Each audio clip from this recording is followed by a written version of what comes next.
fantastic. Hi, Clint. Good. How you doing? Pal, I'm good. I'm good. How are you doing? I'm not doing too bad. You are not doing too bad. You're fantastic. So you are... At 94, Clint Eastwood reveals who he doesn't want at his funeral. Clint Eastwood was born Clinton Eastwood Jr. on May 31, 1930, in San Francisco, California, is a legendary figure in American cinema whose career spans over 7 decades. Raised during the Great Depression, Eastwood grew up in a modest household, moving frequently due to his father's job as a steelworker. These early life experiences helped forge his rugged individualism and work ethic, traits that would later become defining elements of his on-screen persona and personal philosophy. After graduating from high school in Oakland, he held various jobs, including lumberjack, lifeguard, and gas station attendant, before being drafted into the U.S. Army during the Korean War. His time in the military not only built his discipline, but also introduced him to the world of film, as he began associating with aspiring filmmakers and actors while stationed at Fort Ord. Eastwood's entry into Hollywood was serendipitous, yet marked by perseverance. He began his acting career in the 1950s with minor, often uncredited roles in B-movies. His breakthrough came in the late 1950s when he was cast as Rowdy Yates in the popular television western Rawhide. Though initially considered a secondary character, Eastwood's charisma and stoic presence quickly made him a fan favorite. This visibility paved the way for his rise to international stardom in the 1960s, particularly through his iconic roles in Sergio Leone's Dollars trilogy, A Fistful of Dollars, 1964, For a Few Dollars More, 1965, and The Good, the Bad, and the Ugly, 1966. These spaghetti westerns revolutionized the western genre and introduced Eastwood's trademark character, the laconic, morally ambiguous anti-hero with a piercing glare and minimal dialogue. As his acting career blossomed, Eastwood became synonymous with rugged masculinity, stoic resilience, and frontier justice. In the 1970s, he solidified his status as a cultural icon by portraying Dirty Harry Callahan, a tough, no-nonsense San Francisco cop who became a symbol of American grit and law enforcement during a time of social upheaval. The film Dirty Harry, 1971, and its sequels captured the public's imagination, combining action, social commentary, and Eastwood's gravelly intensity. These roles showcased not only his acting prowess but also his understanding of the zeitgeist, appealing to audiences disillusioned by bureaucracy and rising crime. However, Eastwood was not content to remain in front of the camera alone. He made a successful transition to directing, beginning with Play Misty for Me in 1971, a psychological thriller that demonstrated his adept storytelling skills and artistic vision. Over the decades, Eastwood developed a reputation as a masterful director and producer, praised for his economical shooting style, emotional restraint, and ability to draw powerful performances from his actors. He directed and starred in numerous critically acclaimed films, including Unforgiven, 1992, which won him Academy Awards for Best Director and Best Picture, cementing his place among the great auteurs of modern cinema. Unforgiven offered a revisionist take on the Western genre, challenging the mythos that Eastwood himself had helped build and revealing a more reflective, morally complex narrative. His directorial range is remarkable, from poignant dramas like $1 Million Baby, 2004, which earned him his second pair of Oscars, to historical and biographical films such as Letters from Iwo Jima, 2006, Gran Torino, 2008, American Sniper, 2014, and Richard Jewell, 2019. Eastwood has consistently explored themes of heroism, identity, redemption, and the American experience. His ability to tackle deeply human stories with subtlety and respect has earned him accolades from critics and audiences alike. Unlike many Hollywood figures, Eastwood has maintained creative control over his projects, often working with lean budgets and tight shooting schedules, earning admiration for his professionalism, efficiency, and artistic integrity. Beyond his contributions to film, Clint Eastwood has led a multifaceted life that includes stints as a composer, businessman, and politician. A passionate jazz aficionado, he has composed music for several of his films and championed jazz musicians throughout his career. From 1986 to 1988, he served as mayor of Carmel by the Sea, California, showcasing his interest in civic engagement and local governance. In business, he's been involved in real estate, restaurants, and a successful production company, Malpaso Productions, which has produced the majority of his films since the 1970s. On December 19, 1953, Clint Eastwood entered into his first marriage with Margaret Neville Maggie Johnson, a model and secretary whom he met on a blind date arranged by friends. At the time, Eastwood was still an aspiring actor with few credits to his name, and their union marked the beginning of a decades-long relationship that would span both Eastwood's rise to international fame and many personal ups and downs. Their marriage weathered numerous challenges, including Eastwood's long absences while filming and his reputation for romantic entanglements outside the marriage. Despite this, Maggie remained with Eastwood through the critical early years of his acting career, including his breakout role in the television series Rawhide and his subsequent success with Sergio Leone's Dollars trilogy of spaghetti westerns in the 1960s. Together, Eastwood and Maggie had 2 children. Their son, Kyle Eastwood, was born in 1968 and would go on to become a respected jazz musician and composer, contributing music to several of his father's films. Their daughter, Allison Eastwood, born in 1972, followed in her father's footsteps into the entertainment industry, becoming an actress, director, and fashion model. Allison appeared in several of Clint's films, including Tightrope, 1984, and Midnight in the Garden of Good and Evil, 1997, and she later directed the feature film Rails and Ties, 2007. Despite their shared history and children, Eastwood and Johnson's marriage became increasingly strained, reportedly due to his extramarital affairs and a growing emotional distance between the two. After years of separation and speculation, they formally divorced in 1984. The divorce settlement was significant, reflecting Eastwood's growing wealth and status by 1984. That time, Johnson is reported to have received between $25 million and $30 million, which made headlines as one of Hollywood's most substantial settlements at the time. Years later, Eastwood married for a second time, this time to Dina Ruiz, a television news anchor more than 30 years his junior. The two first met in 1993, when Ruiz was assigned to interview Eastwood for a segment on Unforgiven, the critically acclaimed Western that won him Academy Awards for both Best Director and Best Picture. Their professional encounter soon developed into a personal relationship, and the couple married on March 31, 1996, in a private ceremony held at Clint's own estate in Carmel by the Sea, California, where he had also served as mayor in the 1980s. That same year, Eastwood and Ruiz welcomed a daughter, Morgan Eastwood, born in December 1996. Unlike some of Eastwood's other children, Morgan has largely stayed out of the spotlight, although she did make occasional appearances alongside her parents, including on the 2012 reality show Mrs. Eastwood and Company, which focused on Dina's life and featured members of her family. Despite efforts to present a unified public image, the marriage eventually faltered, and in August 2013, Ruiz publicly revealed that the couple had been living separately for some time. The divorce was finalized in 2014, marking the end of Eastwood's formal marriage.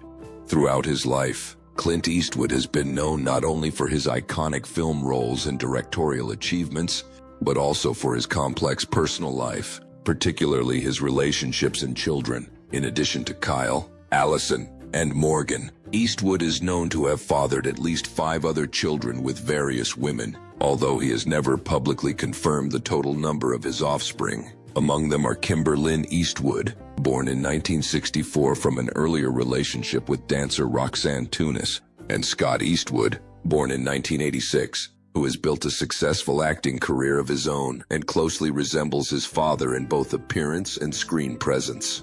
Eastwood's other known children include Catherine Reeves, Francesca Eastwood, and Lori Murray, the latter of whom was adopted by another family and only later reconnected with her biological father. Despite having a large and sometimes complicated family dynamic, Eastwood has largely refrained from speaking in depth about his personal relationships or children in public, preferring to maintain a degree of privacy. Nevertheless, his many children have occasionally appeared at events with him, suggesting ongoing relationships with several of them.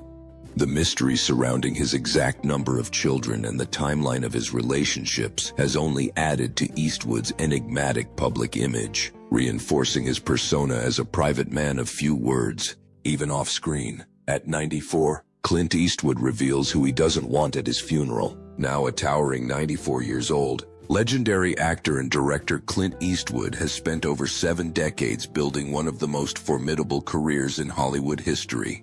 From his early days as a laconic cowboy on Rawhide to his iconic roles in Sergio Leone's spaghetti westerns and his later reinvention as a master director with films like Unforgiven, $1 Million Baby, and Gran Torino, Eastwood has become a symbol of rugged masculinity, individualism, and old-school values. As he approaches the twilight of his life, Eastwood has become increasingly reflective about his legacy, his beliefs, and the people he wants and doesn't want to honor him when he's gone. In a candid moment, Eastwood reportedly shared a surprising list of people he hopes will not attend his funeral due to years of ideological clashes, personal grievances, or deep philosophical differences. Among those he mentioned, John Wayne, Leonardo DiCaprio, Tom Hanks, Spike Lee, Michael Moore, and Sandra Locke. John Wayne. Though both Eastwood and Wayne are towering figures in American cinema, especially in the Western genre, their relationship was notoriously strained. Wayne reportedly disliked the morally ambiguous characters Eastwood often portrayed, particularly in films like High Plains Drifter, which Wayne thought sullied the nobility of the American cowboy. Eastwood once sent Wayne a script hoping to collaborate, but Wayne dismissed it, saying the film was perverse and didn't reflect the heroism he believed should define the Western. Eastwood, though respectful of Wayne's legacy, felt the Duke was out of touch with the more complex and realistic stories he wanted to tell. Though Wayne died in 1979, Eastwood is said to have remarked that if Wayne were somehow able to show up at his funeral, he'd prefer he stayed away, symbolizing the ideological gap that existed between them to the end.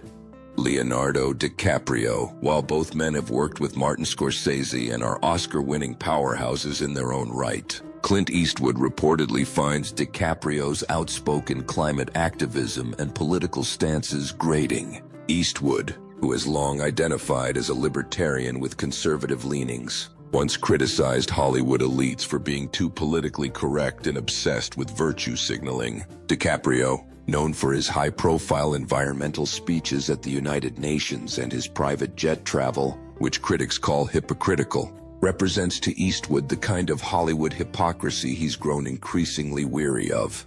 Despite directing DiCaprio in J. Edgar, 2011, Eastwood is believed to view him as emblematic of a younger Hollywood he no longer understands or respects. Tom Hanks, one of America's most beloved actors, Tom Hanks is often seen as a wholesome, all-American figure. However, Eastwood and Hanks, despite working together on Sully, 2016, allegedly have very different worldviews. Eastwood is known for his terse, no-nonsense attitude and his preference for minimal takes and fast shooting schedules, while Hanks is famously collaborative and meticulous. Politically, Hanks is a vocal Democrat who has supported causes and politicians Eastwood has criticized, more than politics. However, Eastwood may have felt that Hanks' public image as America's dad doesn't sit well with his own grittier, more skeptical view of American culture and institutions.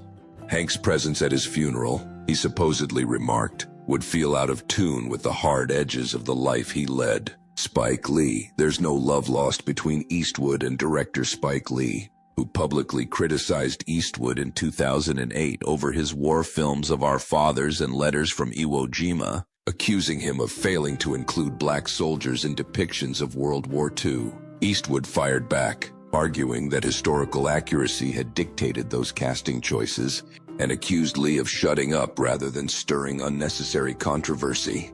The spat grew heated and drew media attention, becoming a rare public feud between two top directors. Eastwood, who values control and dislikes being second-guessed, reportedly sees Lee as a divisive figure whose presence would represent a kind of performative activism that Eastwood has no patience for. Michael Moore. Perhaps the most predictable inclusion on Eastwood's hypothetical no-show list, Michael Moore and Eastwood have clashed directly in the past. In 2005, Moore criticized Eastwood's American Sniper for glorifying violence and promoting a jingoistic view of war. Eastwood, in turn, once said that if Moore ever came near him with a camera, he'd kill him, a quote he later claimed was said in jest, but one that revealed the extent of their animosity. Moore's brash style of documentary filmmaking, coupled with his fierce anti-gun, anti-war stances, stands in direct contrast to Eastwood's reverence for American soldiers, Second Amendment rights, and individualist values. The idea of Moore delivering eulogies or tributes at his funeral, Eastwood is rumored to have said, would be the ultimate irony. Sandra Locke. The most emotionally charged name on the list is undoubtedly Sandra Locke, Eastwood's former romantic partner and frequent co-star. The two shared a deeply complicated 14-year relationship that ended in a bitter and public legal battle. Locke accused Eastwood of emotional abuse and career sabotage, filing multiple lawsuits against him that dragged on for years. While Eastwood settled out of court, the rift between them never healed. Though Locke passed away in 2018, Eastwood has reportedly said that if there were any way for spirits to haunt the living, he would hope Locke would not hover around his final rites. Her presence, he believed, would bring up too many unresolved emotions and would be a reminder of a painful chapter in his life he prefers to leave buried. In the end, Clint Eastwood remains as fiercely independent and unapologetic as ever. As he nears the end of a long and storied life, his thoughts about legacy, loyalty, and integrity continue to be guided by the same principles that made him a Hollywood icon. His hypothetical funeral, it seems, would not just be a celebration of a career, but also a final act of drawing clear lines between those he respected and those he did not. Clint Eastwood has been deeply dedicated to health and fitness since his teenage years, cultivating a disciplined lifestyle that would remain a defining feature throughout his long and successful career. Even in his youth, Eastwood was known for his impressive physical conditioning, favoring regular workouts and healthy eating habits long before such routines became trendy in Hollywood. His commitment to wellness stood in stark contrast to the typical hard-partying image associated with many rising actors of his generation. During the late 1950s and early 1960s, while starring as Rowdy Yates on the hit television western Rawhide, Eastwood's muscular physique and clean-cut appearance earned him considerable attention not just from fans, but also from fitness enthusiasts and health publications. His body became a topic of public interest, and he was frequently featured in magazines and journals that focused on health and personal well-being. One such feature appeared in the August 1959 issue of TV Guide, where Eastwood was prominently photographed performing push-ups, showcasing both his physical strength and the daily discipline that fueled it. Alongside the photographs, Eastwood shared practical fitness advice rooted in his personal regimen. He encouraged readers to embrace a balanced, natural diet, emphasizing the importance of consuming generous amounts of fresh fruit and raw vegetables. He was also a strong proponent of taking daily vitamins to supplement nutrition and advised people to steer clear of excessive sugar, particularly sugary beverages like soda, which he believed contributed to energy crashes and long-term health problems. In addition, Eastwood warned against the overconsumption of carbohydrates and discouraged the habitual use of alcohol, especially in large quantities. His focus on moderation, preventive health, and functional fitness foreshadowed the modern wellness movement decades ahead of its mainstream acceptance. Eastwood's health-conscious mindset became even more resolute following a deeply personal tragedy, the unexpected death of his father, Clint Eastwood Sr., from a heart attack in 1970 at the age of 64. The event was described by Eastwood's longtime friend and collaborator, Fritz Mainz, as the only bad thing that ever happened to him in his life. This sudden loss shocked Eastwood to his core, especially because his paternal grandfather had lived well into his 90s. The contrast between his father's early death and his grandfather's longevity made a lasting impression on him. It not only reinforced Eastwood's commitment to healthy living, but also seemed to catalyze a shift in his professional outlook. From that point onward, Eastwood became noticeably more driven and industrious, Approaching his film projects with heightened urgency and precision, he developed a reputation for shooting quickly and efficiently, often wrapping productions well ahead of schedule and under budget. His discipline on set mirrored the consistency of his personal habits, reflecting a man determined to maximize both his time and his vitality. Interestingly, despite his abstention from hard liquor and general avoidance of excessive drinking, Eastwood demonstrated an appreciation for social spaces and community by co-founding the Hog's Breath Inn, a pub located in the picturesque coastal town of Carmel by the Sea, California. In 1971, the establishment was designed with a rustic, English-style ambience, complete with wood-paneled interiors and a cozy, relaxed atmosphere. It quickly became a local favorite, frequented by tourists and residents alike, and stood as a testament to Eastwood's entrepreneurial spirit and affection for the Carmel community. Though he chose not to indulge heavily in alcohol himself, Eastwood understood the value of creating a welcoming environment where others could unwind and socialize.